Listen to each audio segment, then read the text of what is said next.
Hello all, and welcome to tonight's beer comparison review, which I'm going to dub the haircut review because obviously I got a haircut. And guess what? I'm actually doing a comparison review where I actually remember to go and fill a glass of water beforehand. A first.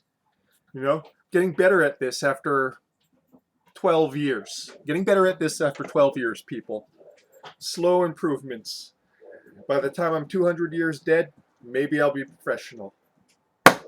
Okay, so some of you who have been watching the channel will know, you can probably guess this is what our comparison review is going to be tonight. Blue Moon, Belgian White, with orange added. You can see here. Valencia orange added. And their non-alcoholic rendition. This is 5.4, under zero point 0.5. Okay, so without much further ado, let's get straight to this. I've let this sit outside a little bit because I want it to express itself a little bit more. Because, you know, a beer ain't a good beer unless it expresses itself. That was funnier in my head than it actually came out on video, but, you know. I'm wondering if anyone actually even gets the joke I was making there. Okay, I'm going to start with the alcoholic one first, because why wouldn't we?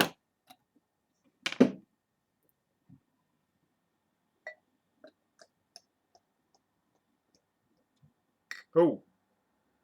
Oh, Nelly. Oh, Nelly.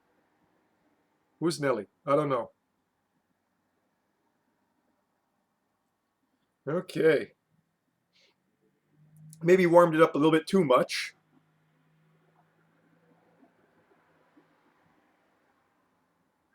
But yeah, that's quite the pour we got going here.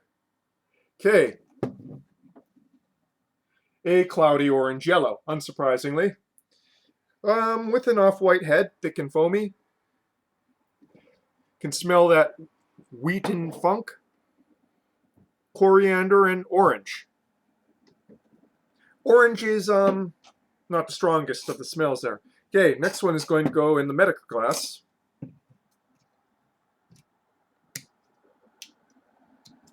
I tried to go and find Blue Moon in a can, but the only canned versions I could find were like in a gas station that were overpriced and also kind of old. So yeah, you know, that's why it's a bottle and can review. Bottles and cans, so just clap your hands, so just clap your hands. I've been practicing my guitar all day, so music's on my brain. Okay. So, seems to be a bit less head retention here. About the same color, same amount of cloudiness. Maybe slightly less cloudy. Yeah, definitely slightly less cloudy. And yeah, orange is up in the forefront of the non-alcoholic version. Very much orange, coriander, way down on that list, and hint of that Belgian yeast too, and almost no wheat in the nose whatsoever. Okay, get to see it. Take a look at these up close now, since my camera likes to do this to me. Okay, I'm going to go with the alcoholic version first.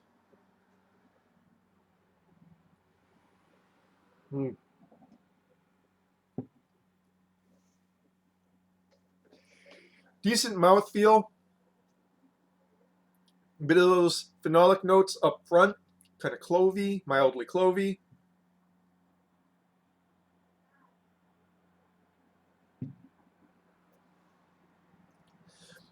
Orange kind of in the mids, but subdued. And wheaten funk on the palate, in the top note, in the finish, for days. Very lasting.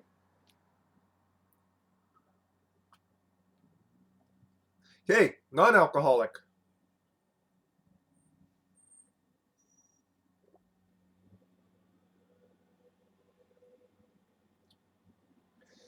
Interestingly, this one is less sweet than the alcoholic version. Usually it's the other way around. There's more residual sugars in the non-alcoholics, I find.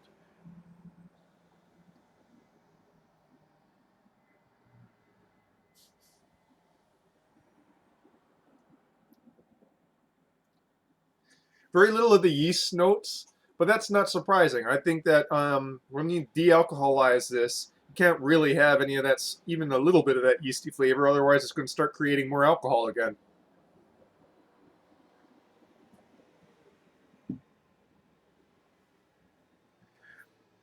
Orange up front, orange in the mids, orange in the finish. On the palate, a very subtle wheat note.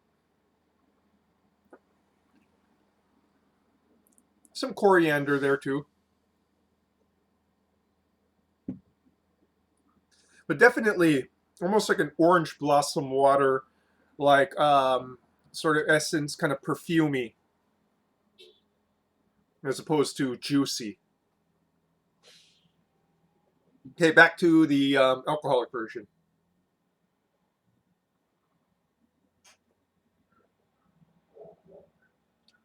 Obviously, much thicker mouthfeel.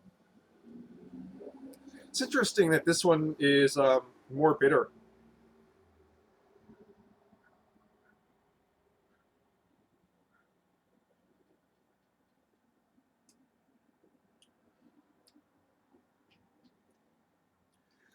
And those phenolic notes, that malt note that shows up a lot more.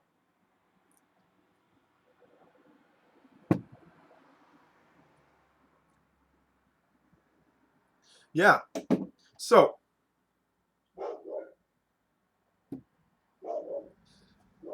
going back to the non-alcoholic,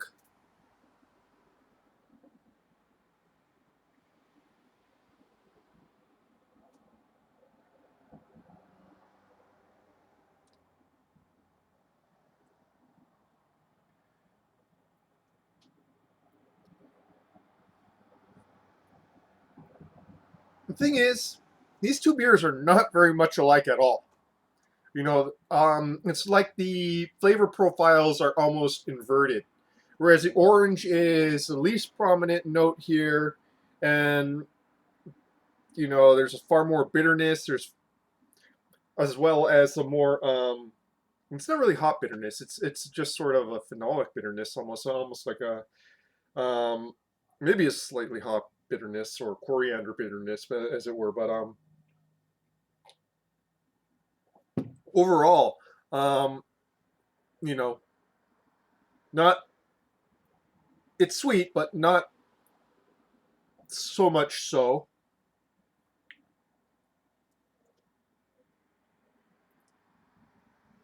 Whereas this one, non-alcoholic,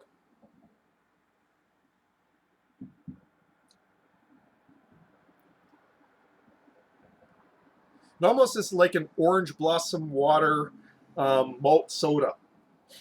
And that might sound kind of gross to some people, but I absolutely adore this flavor.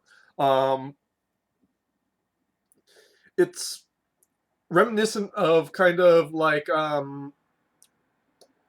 it's got like aspects of what I like in some of because I like flavored seltzers. I keep a case like literally right next to my desk, of and it's very much along those lines, kind of strongly aromatic, really hitting the top notes, while still having some flavor notes on the palate.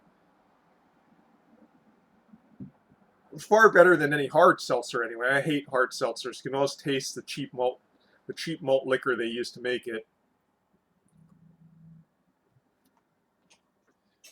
Back to the alcoholic version. Yeah, the regular version of Blue Moon, far more complex. What it is I like about that orange kind of orange blossom like aspect there is just how much brighter it makes it. Which is why I wish some of that could be in this. Now, part of it might be because this bottle, one, it's bottled. Two, it's about 3 to 4 months old. So, but that orange blossom kind of like perfume aspect, it just brightens it up in a way that I wish existed in this one, where the orange is just kind of sort of a blood orange kind of like Oh yeah, there's orange in this, which is probably why you go and add orange. I can't imagine adding orange to this one, you know, the non-alcoholic. You would just end up with like orange juice, more or less. Very aromatic orange juice. Whereas this, yeah, it needs a zzz in order to go and give it that zazz.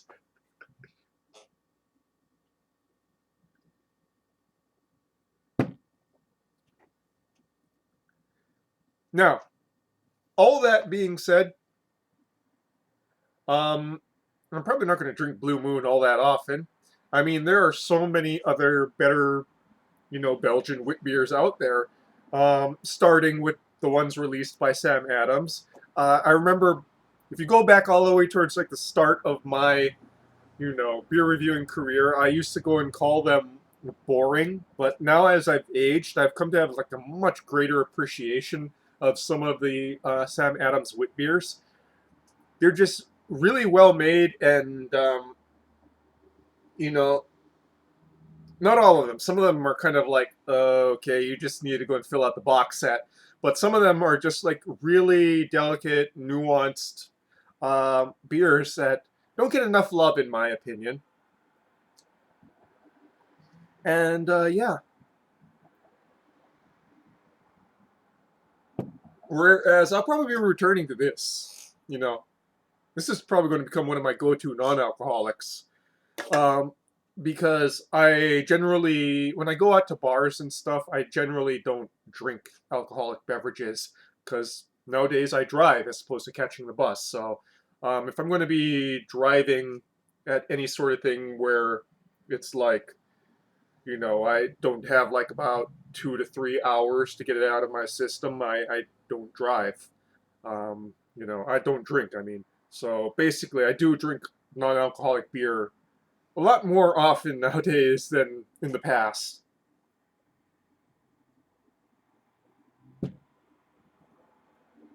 Yeah.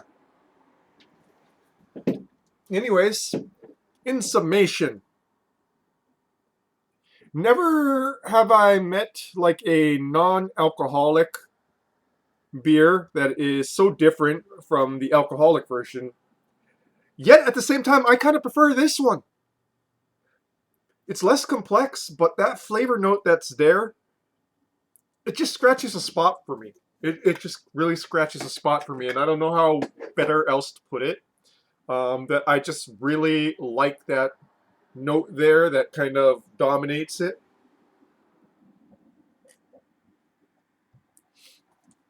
And I wish was in the regular Blue Moon. And that, folks, is your beer comparison review for this evening. And yeah, you guys have a good one. Kind of wanna. I'm almost curious. I should just pour it together. Is that a sin? Is that a beer sin if I mix these two beers together so I can get the alcohol and that wonderful flavor note there? Is it a sin? You tell me in the comments. A beer sin. Okay. Cheers.